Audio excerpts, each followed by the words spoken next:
Australia. Mm.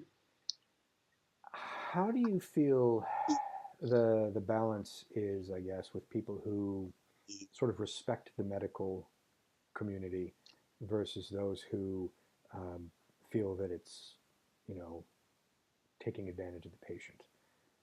Okay. I get the feeling, and again, this is as somebody who's living in the States, right? Mm. I get the feeling from what I read, mostly on on the internet, there about all these alternative things that are being pushed and all these different stories that I read. A disproportionately large number of them are Australian, and so I'm curious, what's it really like there in terms of Um, the how people perceive and embrace this stuff?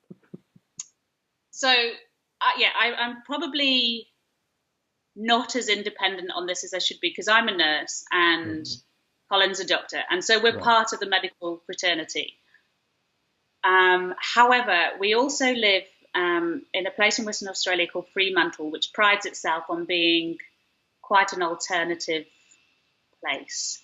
Mm-hmm. In that we have um,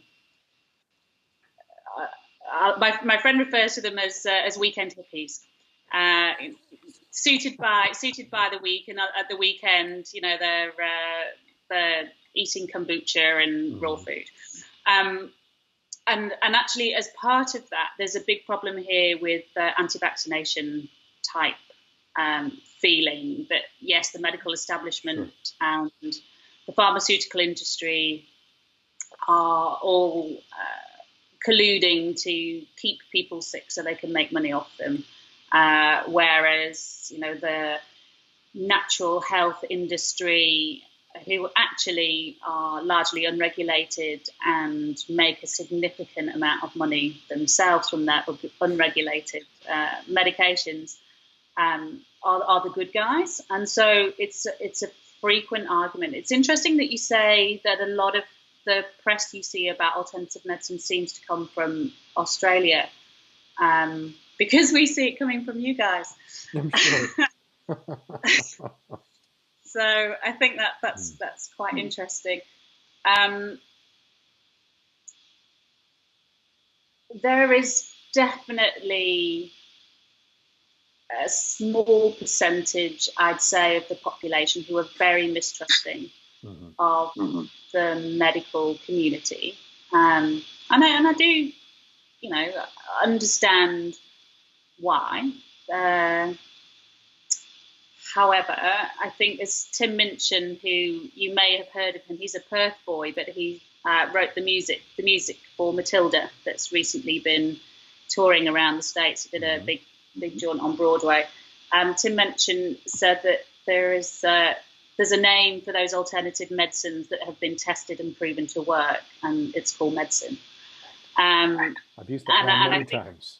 yeah, it it it just puts it succinctly. And I Mhm. know certainly when we were Colin was first diagnosed, some well-meaning friends and also some other people decided to sort of try and fill my feed, because Cole doesn't do social media, Mhm. um, with the conspiracy theories about bad pharma Mhm. and how apricot kernels were going to cure cancer and, and, Mhm. and that type of thing. And it's very easy to disprove it. Like a simple Google search on apricot kernels, for example, and that actually they contain cyanide, Mhm. and that you're more likely to poison yourself with that than actually you are with a regulated dose of chemotherapy.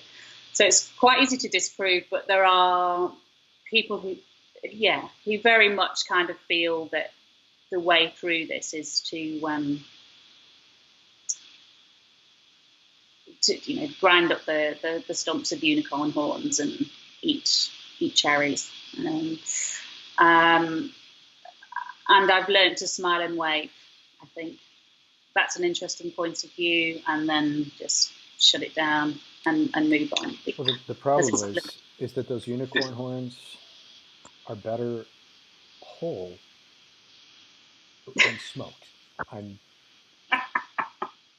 I'm just giving you the Is truth that here. what I've been doing wrong?